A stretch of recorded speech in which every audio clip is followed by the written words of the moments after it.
Hello, everybody. My name is Miguel Olivares, and I'm delighted to present my thesis to you, titled "Knead: Rebuilding in our Relations with Food."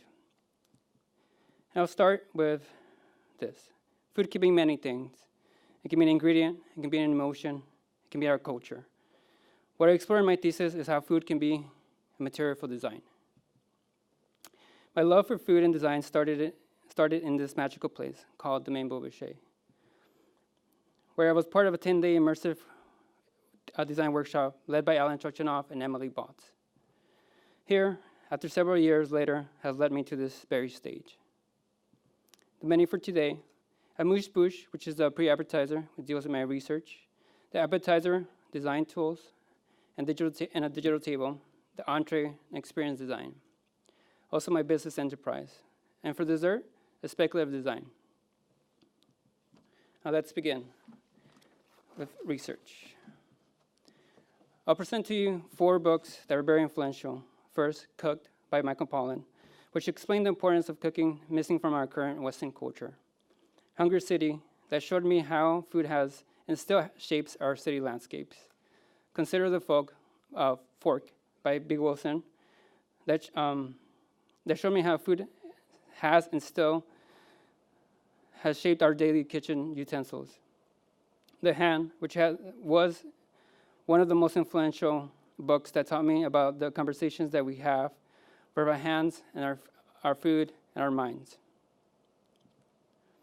Today, the average American spends a mere 27 minutes a day on food preparation, another 4 minutes on cleaning up.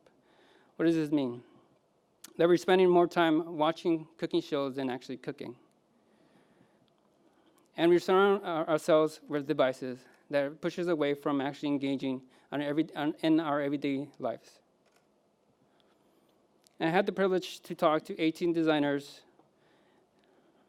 over the course, and I'll show you I'll show you a sampling of the professionals that influenced my work.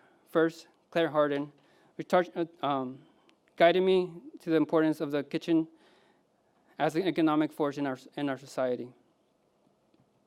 Robert Lawava, who taught me the need for designing our children's food education.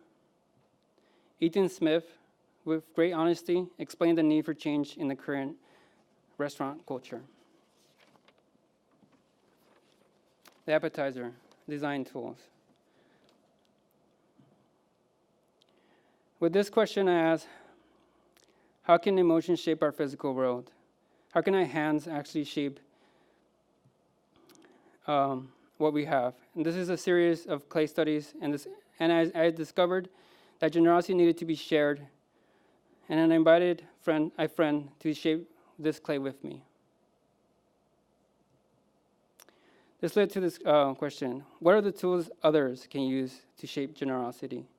I designed these tools thinking of their potential use, and then I left my hands, neither purpose, which came to be in the bread making process.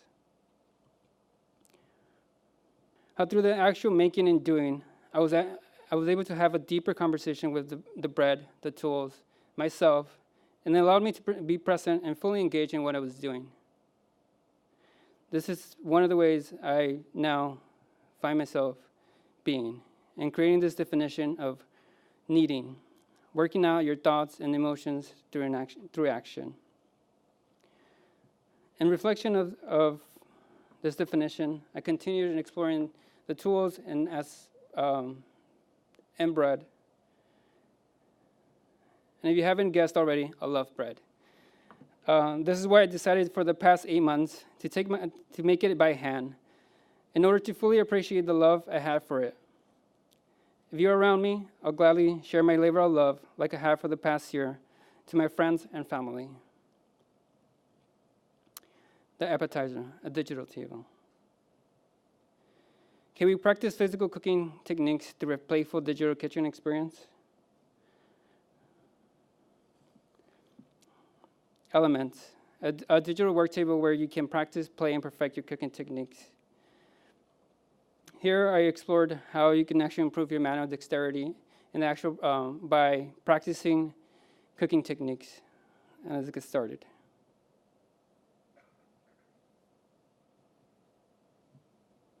I wanted to focus on pinching and the lost gestures that we have lost for the past couple years.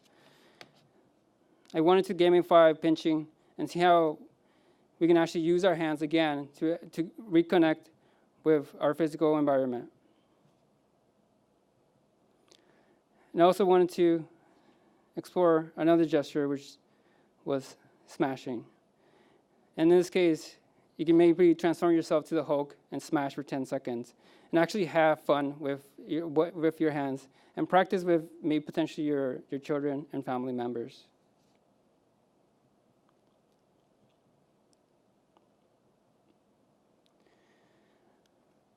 But the main course is an experience design. Here, I was lucky to visit PS 86, located in the Bronx, where I had the great opportunity to co-teach 30 fifth grade students about food design. The goal became to prioritize their learning of a new healthy food habits through the lens of food design. They read and created system maps through the lens of design and created playful dishes. And I wanted to explore how can food be a material for design, and have individuals, our classmates, really explore how food can be used to make playful and beautiful dishes, to really engage in their hands and find ways to really educate themselves in the full experience of creating food.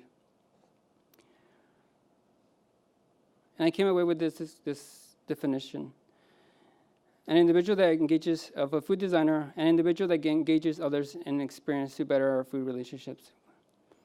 And what it really came out was the actual experience. How not only with our dishes, but how we can actually bring intent in our experiences, we can actually bring a meaning.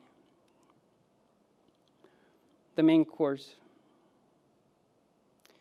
Kiko Kitchen is a market fermentation bar and kitchen space designed to bring us closer to the way we grow and prepare and share our food. We offer educational workshops, shared meals, and company events that are designed to be memorable, immersive food experiences. I envision this store to be merchandised and have a customer experience similar to The Shed in Northern California, where they also have a fermentation bar they have created. I also had the great opportunity to meet Harry Rosenblum, owner of the Brooklyn Kitchen, who counseled me in the business structure and the difficulties found in establishing this type of space. I developed a 3-tiered business model prototype informed by working at Whole Foods Market for several years in the highest grossing store in the company. As well as these, I have been experimenting with fermentation for the past 2 years. And by doing so, has given me a metaphor that I can apply to this potential service, which is the culture of patience, care, and attention to healthy ecosystems needed to keep this service alive and thriving. As well as the menu would be influenced by my rich Mexican cuisine and the flavors I grew up with. The dessert, speculative design, where I asked, what will we lose when technology in the kitchen renders cooking fully automated? This is a scenario where a young woman, for the first time, picks up these tools to practice and evoke the lost skills in cooking. The goal of this speculative scenario is to remind us of the time spent cooking with our families and friends, the morning rituals involving your favorite pancake recipe, the family traditions that we look forward to every year, and the comforting moments that enrich our lives. I'll leave you with this quote, which I was very grateful to have from Frank R. Wilson. Even though there's a recipe as a person gains experience, that recipe really becomes a jumping off point for the full engagement of every sense, memory a person has to get a final result.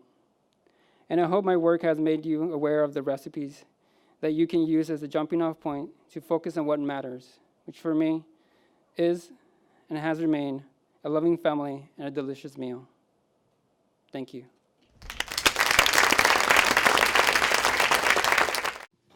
So there is an unbelievable tension, a contradiction between the zero tech and the high tech.